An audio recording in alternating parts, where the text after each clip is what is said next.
Welcome back to The Luca Lifestyle, your guide to understanding food, health, and fad diets with an added sprinkling of self-love and body positivity thrown in on top.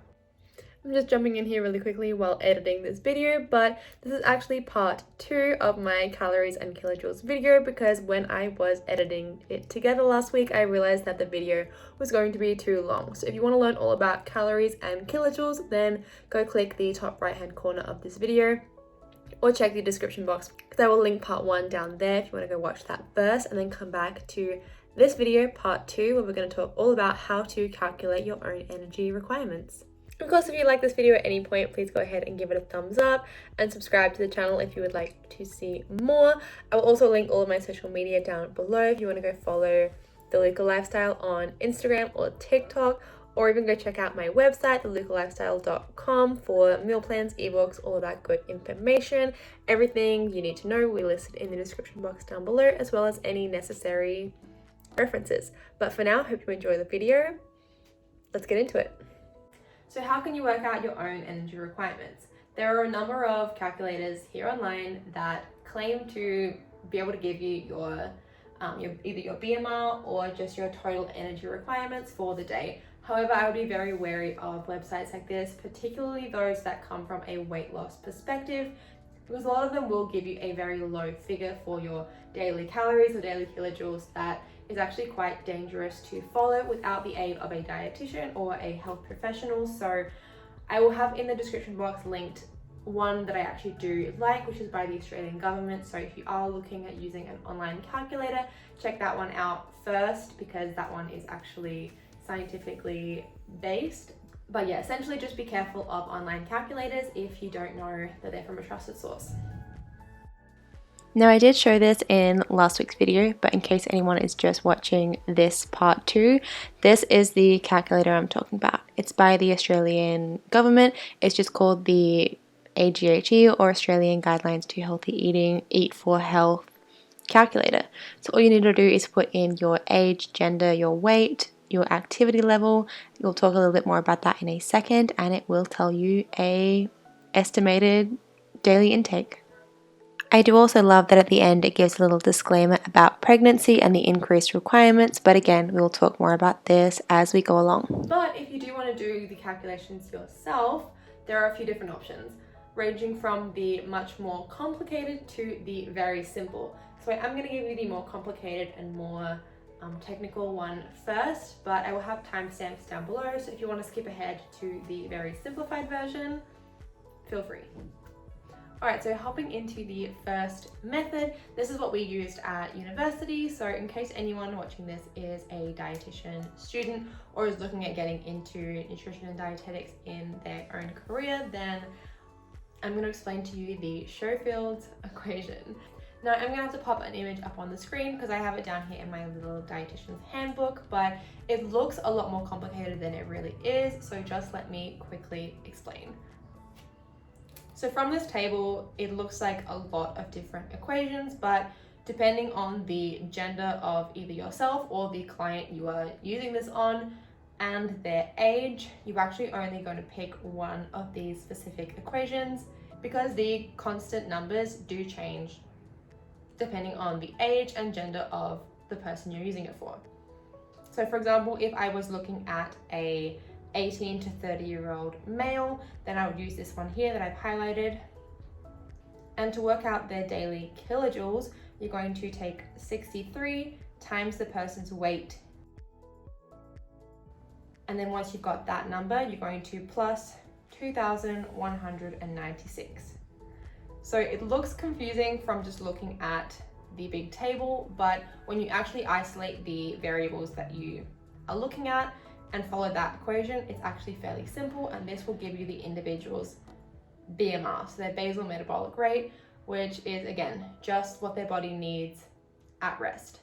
So in another example, let's look at the female side, and we'll look at 30 to 60-year-olds, for example. So again, looking at kilojoules, you want to take the number 34 times the person's weight In kilograms. Let's just assume for example's sake that the person weighs 65 kilograms. And then you want to plus 3,538. So again, while the calculations are completely different for both examples, the steps are the same. So as long as you have the table to reference, it's pretty easy to follow along. Now, as I mentioned before, this only gives you your BMR. So you're actually going to need to then, with the number that you've gotten, multiply it by a physical activity level. So that is called a PAL. So again, I'll pop up a little table up on the screen just to describe this. So at bed rest, for example, someone who is either in hospital, in bed, maybe they are elderly, maybe they're injured, or maybe they're just having a really lazy day and really do not get up out of bed except to go to the bathroom, then you're going to multiply it by 1.2. So it's very similar to the BMR, but just a little bit higher. Or if they are doing heavy exercise that day, then for a male, you're going to multiply it by 2.1, or for a female, you're going to multiply it by 1.8. Now this number is going to help you allow for the exercises the person is doing throughout their day. Generally in practice, we would take an average of what a person is doing, again, throughout their day or throughout their week, because this could change every day. Like maybe Mondays are a really busy day for someone, but then Tuesdays and Wednesdays are pretty slow, or vice versa. So it will differ each day. But your energy balance, again, it's not going to be the exact same every day. You're not doing the exact same things every single day unless you have a very strict routine that you follow. These are going to change all the time, which is why it's better to look at a general, bigger picture kind of an example. So let me just do one of those examples on the board quickly before we move on to the much simpler version. So let's take the female 65 kilos that I was just talking about. So weight 65.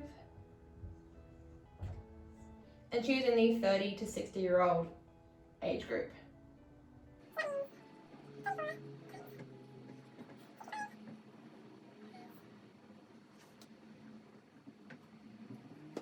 So here we have 34 times 65 plus 3,538, and this is giving us our BMR for this person.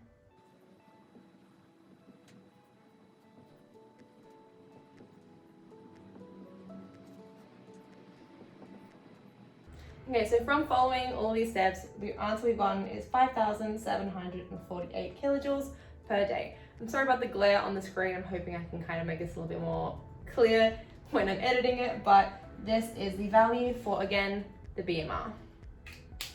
So then when it comes to adding in the activity factor, let's just say, for example's sake, that we've decided, based on the person telling us what their, average day looks like and what their normal, exercise routine or what their life looks like on average, we've worked out they have a light to moderate level of activity. So that is a activity factor of 1.6. Then you're just going to times this number by 1.6 to get their total recommended kilojoules per day.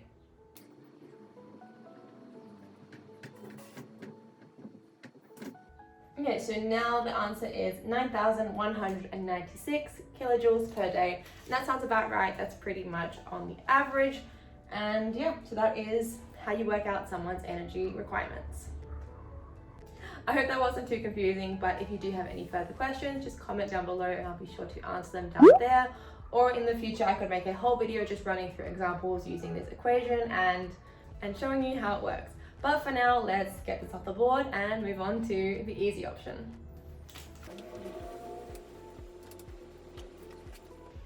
Okay, so you don't want to do the whole big equation.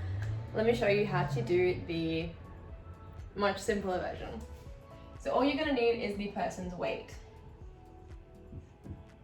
Now this is in kilograms, and then you're going to times this by 100 and by 125. So it's going to give you a range.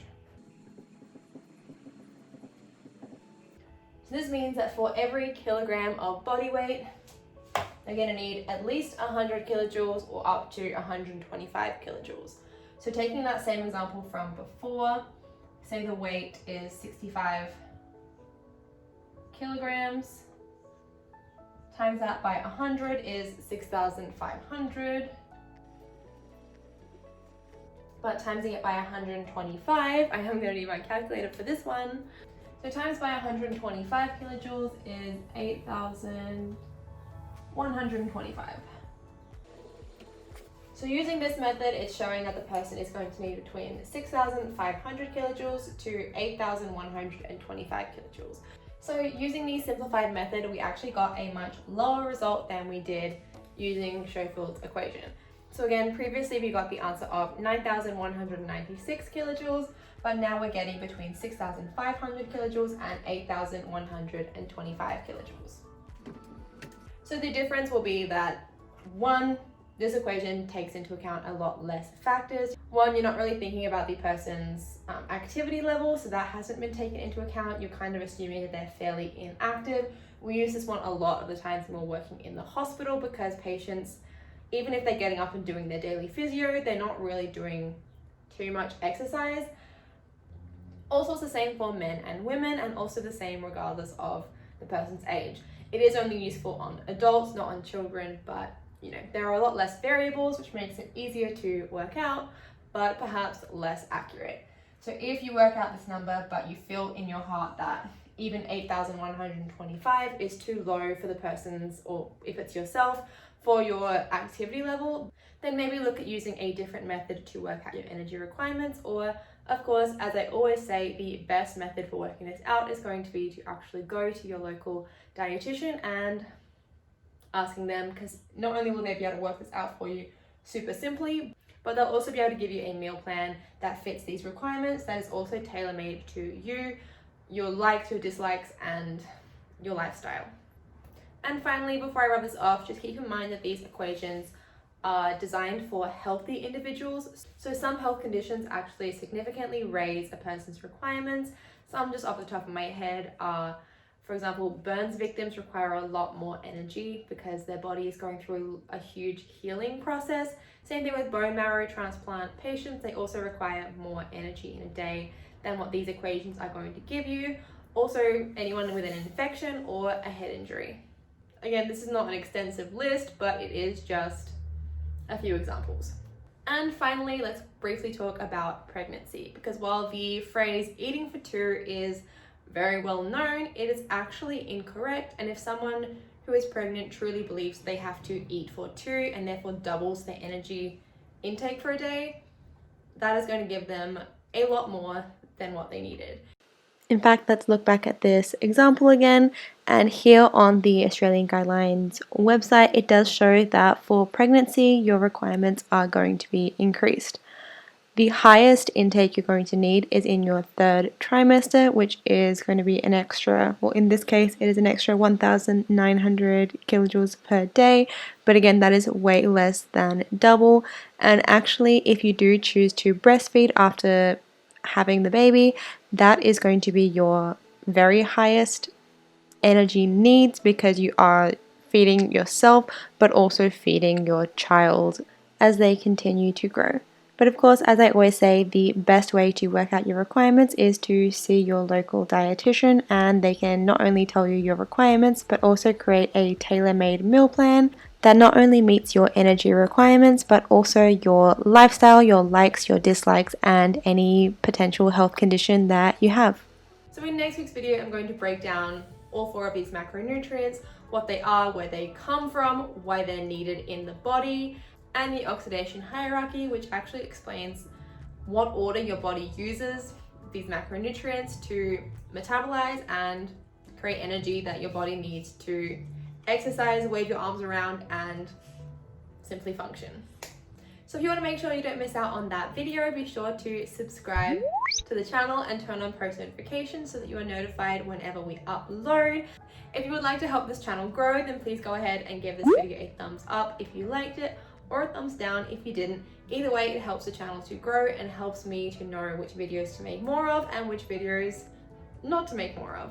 You can also leave a comment down below if you have any questions, comments, or if you simply want to just say hi. I always head down and reply to all of the comments, and I love to know what videos you want to see next, so leave any suggestions down in the comments section. But for the next few weeks, I am going to be breaking down macronutrients in a lot of detail, so again, turn on post notifications if you want to make sure that you don't miss out on any of those videos. All social media accounts will be linked in the description box below, including Instagram, TikTok, and my website where you can find meal plans, ebooks, and all of that fun stuff at thelucalifestyle.com, all linked in the description box down below. So goodbye for now. I will see you next Monday, and remember that health is not a diet, it's a lifestyle.